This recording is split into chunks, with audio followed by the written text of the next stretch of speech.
वंचित बहुजन आघाडीच्या वतीने राज्यभरात ईव्हीएम विरोधी जनआंदोलनाची हाक देण्यात आली आहे. स्वाक्षरी मोहिमेपासून सुरुवात करून टप्प्याटप्प्याने हे आंदोलन तीव्र करण्यात येणार आहे.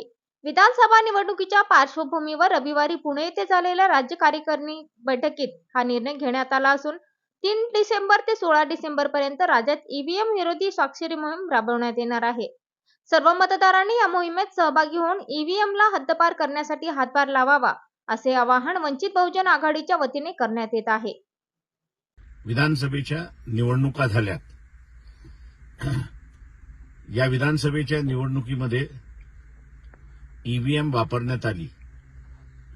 ईव्हीएमच्या संदर्भात अनेक घोळ झालेत, मॅन्युप्युलेट झालेले आहेत अशी चर्चा सुरुवात आहे.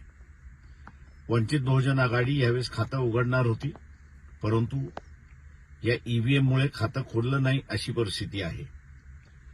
तमाम मतदारांना माझं आव्हान आहे की आम्ही सह्यांची मोहीम सुरुवात करतोय वंचित बहुजन आघाडीच्या वतीने की ईव्हीएम नको आणि घोटाळा झालाय.